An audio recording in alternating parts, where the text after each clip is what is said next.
अल्लाह रब्बुल आलमीन ने हजरत उस्मान को 12 मजलिसों के अंदर खिताब करते हुए फरमाया, उस्मान फिल जन्ना, उस्मान तुम जन्नत में जाओगे, उस्मान तू जन्नती है। लेकिन तारीख उठा के देख लीजिए, यही हजरत उस्मान ने जब भी कब्रिस्तान जाते हैं, ज़ारो कतार रोने लगते हैं, और इतने ज्यादा रोने लगते कि हिचकियां बन जाती हैं, दाढ़ी मुबारक आंसुओं से भीग जाता है। किसी ने पूछ दिया, ऐ उस्मान, अल्लाह के नबी ने आपको जन्नती होने का सर्टिफिकेट दे दिया, फिर आप परेशान क्यों हैं? हजरत उस्मान फरमाते हैं, अल्लाह की कसम, उस जन्नत में जाने के लिए पहला सीढ़ी कब्र है। उस जन्नत में दाखिल होने के लिए सबसे पहले हमें यहां कदम रखना है। यहां अगर नजात मिल जाती है, यहां अगर हम बच जाते हैं तो आगे के रास्ते भी आसान है। लेकिन अगर हम यहां पकड़ लिए जाते हैं तो फिर आगे की रास्ता निहायत ही मुश्किल और दुश्वार गुजार है। मुहतरम सामीईन, अल्लाह रब्बुल आलमीन की दी हुई नेमतों का लुत्फ उठाइए और उनका शुक्र अदा कीजिए। अभी आपने देखा है कि लॉकडाउन की मुसीबत ने इंसानों को आपके बीच बैठने वाला, आपका रिश्तेदार, आपका दोस्त, आपका पड़ोसी दागे मुफारकत देके चला गया, मौत के मुंह में चला गया, मर गया, उसकी कहानी खत्म हो गई, कोई पूछने वाला भी नहीं। अब किसी को 2020 के वाकयात भी याद नहीं। 2020 कब आया था किसी को पता भी नहीं। इंसान दौलत में इस कदर मगन हो जाता है कि उसे कुछ नजर नहीं आता है। लेकिन याद रखिए, अल्लाह की लाठी पे आवाज है। अगर हमने अपने अखलाक को, अपने किरदार को 2020 को देखकर ना संवारा तो आगे 2030 भी मौजूद है। यहां भुखमरी से, बीमारी से अगर लाखों इंसान मर गए तो 2030 के अंदर ऐसी वबाएं अल्लाह भेज देगा कि सफ़े हस्ती से इंसान को मिटाता चला जाएगा। आप क्या कर लेंगे? अल्लाह की कुदरत के सामने आपकी ताकत है, कुव्वत है। अल्लाह रब्बुल आलमीन से अच्छी उम्मीद रखते हुए अपने गुनाहों पर नदामत इख्तियार कीजिए और रब को राज़ी रखने की कोशिश कीजिए और आखिरत की तैयारी कीजिए। अल्लाह ने जिस आयत को पढ़कर मैंने खुतबे का आगाज किया था, मैं उन्हीं आयतों की तर्जुमा और तशरीह पढ़कर अपनी बात भी खत्म करना चाहूंगा, क्योंकि सामीन की जो तादाद है अल्हम्दुलिल्लाह, जिसे देखकर दिल भी बड़ा खुश होता है और जहन के अंदर जो ख्यालात आते हैं, अल्लाह ही इसका बेहतरीन हल निकाले। बहरकैफ अल्लाह ने सूरह क़यामत के अंदर इस आयत के जरिए से लोगों को पैगाम दिया है, वजूह यौमइदिन नादिरा इला रब्बिहा नादिरा। उस दिन, क़यामत के दिन, कुछ ऐसे चेहरे होंगे जो निहायत ही खूबसूरत होगा।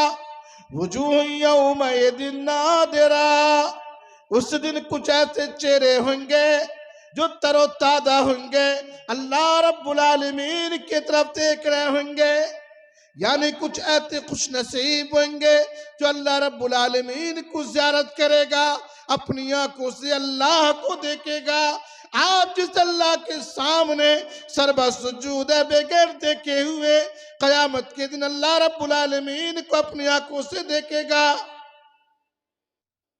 वजूह यौमइदिन बासिरा,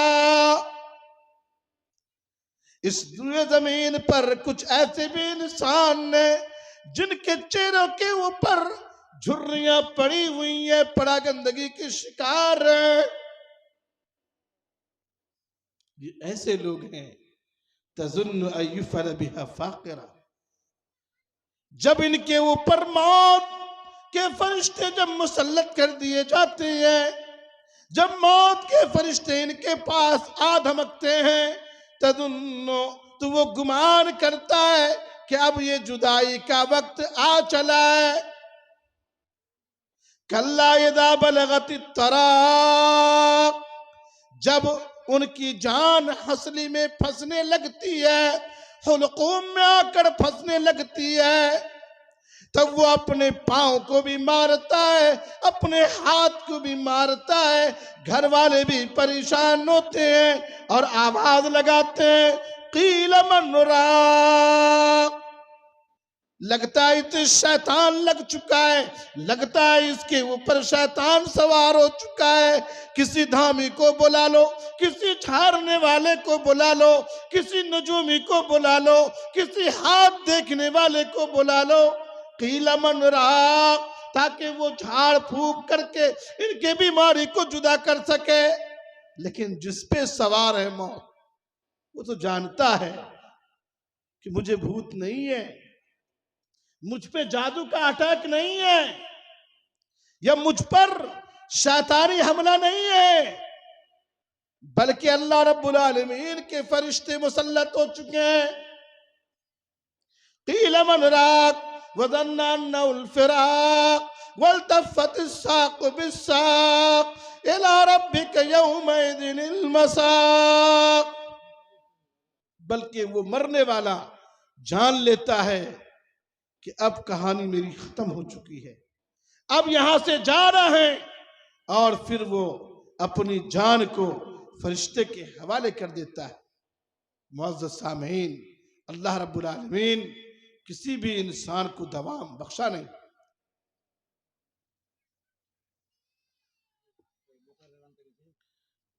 मुआशरा में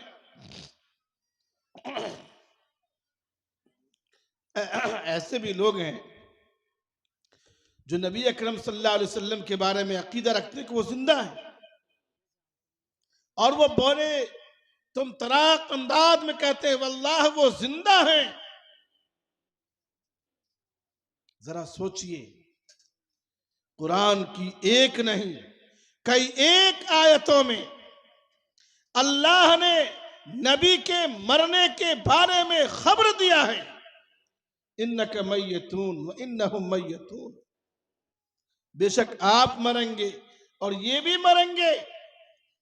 इतने वादे लफ्ज होने के बावजूद नबी की जिंदगी के ऊपर वो कलाम करते हैं। मैं शुरू से कहते आ रहा हूं कि मौत से किसी को मफर नहीं है।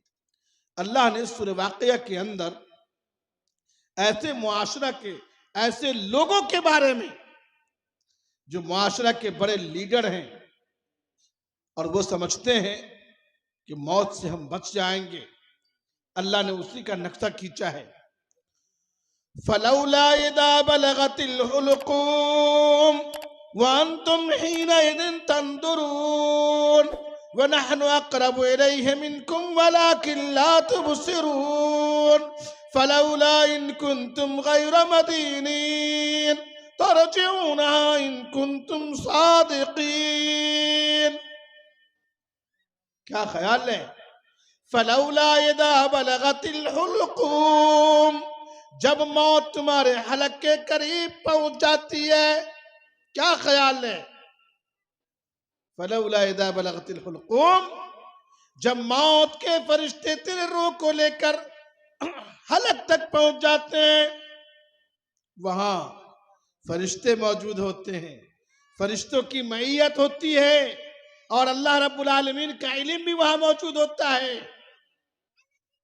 दुनिया में तो बड़े ही नाजो अंदाज में रहा करते थे, बड़े अकड़ के जमीन पे चलते थे। तुमने सोचा था कि शायद मुझे मरना नहीं है, फलौला इन कुंतुम गैर मदीनीन, ताकत है तेरे पास, कुव्वत है तेरे पास, अगर तू अपने आप को रब कहता है, ऐ फिरौन वक्त अना रब्बुकुमुल आला का डंका लगाता है, तो इस मौत को जरा रोक के देखा। फिरौन जो अपनी पूरी जिंदगी अना रब्बुकुमुल आला कहा और जब दरिया में गया डूबने लगा, मर गया। जो रब भी कहता है और मौत के मुंह में चला जाता है। फलौला इन कुंतुम गैर मदीनीन, ए गांव के बड़े बड़े चौधरी, अगर तुझको ताकत व कुव्वत है तो अपने आप को जरा इस मौत से रोक के देखा। तरजिऊनहा इन कुंतुम सादिकीन, इस रूह को दोबारा अपने जिस्म के अंदर लौटा लो, जरा हम भी देखें। ऐसा मुमकिन नहीं है।